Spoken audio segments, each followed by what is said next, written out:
Olá, amigos do canal Geomasa, como é que vocês estão? Tudo bem? Tudo tranquilos? Viemos para mais uma edição do seu Jornal do Masa.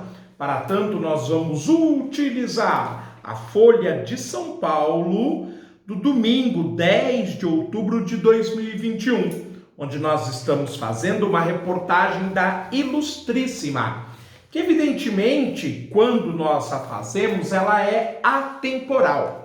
E o assunto é palpitante, ele foi repercutido na mídia, mas não tanto quanto a gente gostaria que o fosse, que é o caso Prevent Senior e o Código de Nuremberg. A reportagem ela foi feita pela Natália Pasternak e pelo Michel German.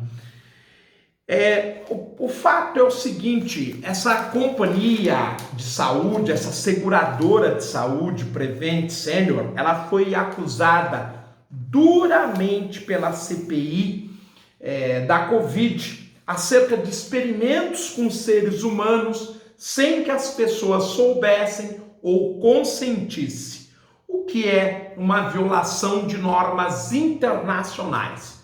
Até eutanásia, ou seja, desligamento dos aparelhos para que pessoas sorteadas fossem mortas, ocorreu. Realmente uma coisa escabrosa, calamitosa. Manaus dialogou com essa perspectiva. De alguma maneira, uma cidade inteira, uma população inteira passou por experimentos. É o princípio de que velhos vão morrer de qualquer jeito. Prática típica da eugenia que deve ser entendida a partir de Nuremberg. Em 1946, entre os diversos julgamentos de criminosos nazistas ocorridos na cidade alemã, esteve o que ficou conhecido como processo contra os médicos. A partir dos crimes hediondos revelados nesse processo, surgiu a necessidade de se estabelecerem diretrizes éticas em pesquisas com seres humanos. Em 1947 foi elaborado o Código de Nuremberg, que serviu de base para a adoção em 1964 da Declaração de Helsinki pela Associação Médica Mundial. Como princípio fundamental desses documentos está a obrigação do consentimento livre e esclarecido dos participantes.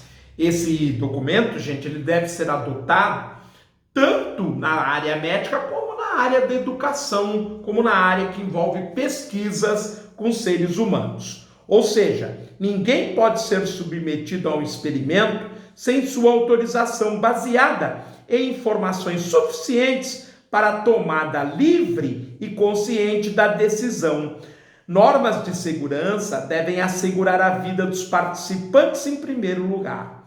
A busca por resultados científicos não deve jamais se sobrepor, o que é relevante para a memória do Holocausto neste episódio da Prevent Senior. Tem a ver especificamente com o Código de Nuremberg. O Holocausto é colocado como um divisor de águas no século XX. Por vários motivos, é um deles.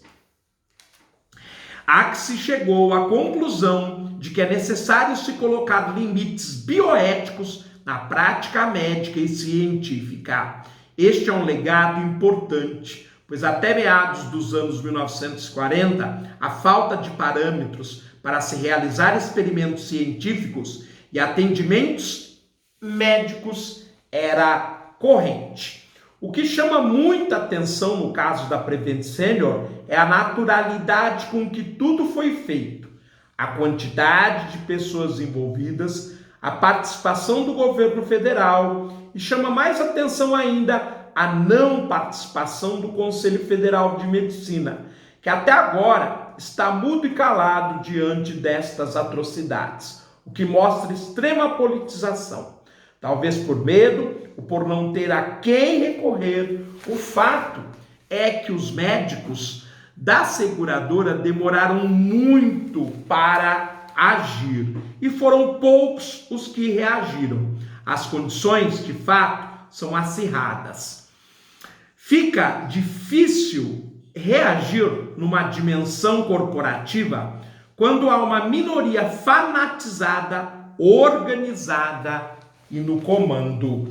E aqui, o caso Prevent Senior é fundamental para entender a ponta de um iceberg, que é a atitude absolutamente ideologizada.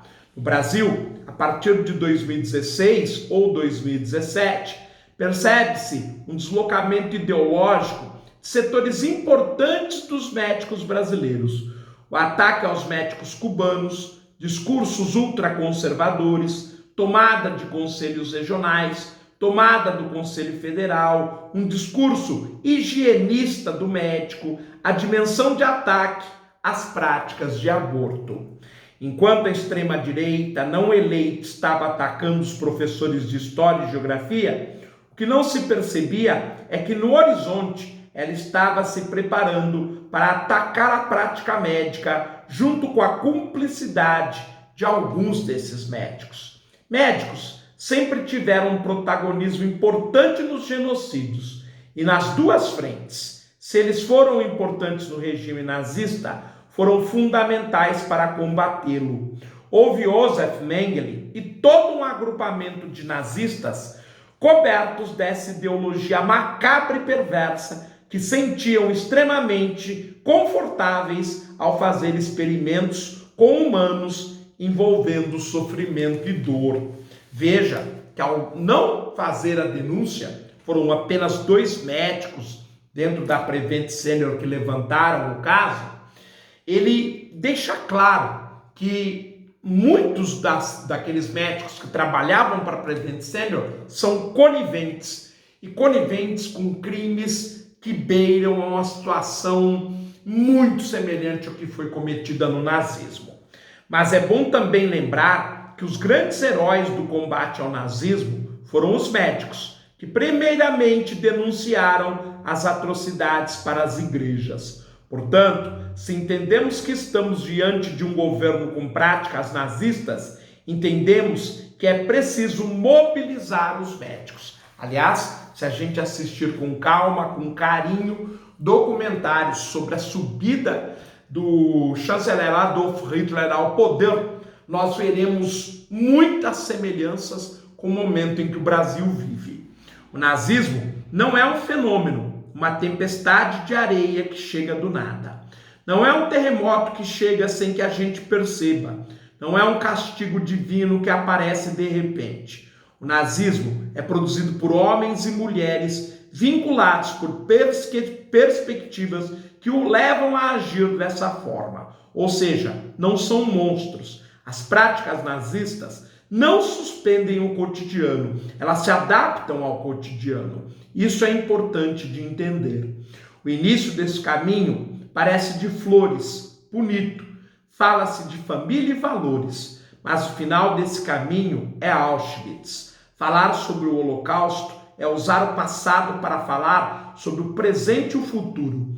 Não fazer essa comparação agora entre o governo brasileiro, a Prevent Senior e o nazismo seria perder a oportunidade de impedir o final do caminho. Estou de profundo acordo com essa situação. Sugiro a vocês assistirem um documentário da ascensão do nazismo e de Adolf Hitler, Uma Carreira, na Netflix, de 2h30. Há muitas semelhanças com a atual situação política que o país vive. É melhor não deixarmos para fazer essa inevitável comparação quando já for tarde demais, quando mulheres, negros, a comunidade LGBTQIA+, e todas as minorias já tiverem perdido os seus direitos. Pois então, com essa segunda parte e última da reportagem, o caso Prevent Senior e o Código de Nuremberg, nós estamos ficando por aqui. Eu espero vê-los oportunamente em uma nova edição do seu Jornal do NASA. Muito obrigado, pessoal. Até um próximo encontro. Tchau!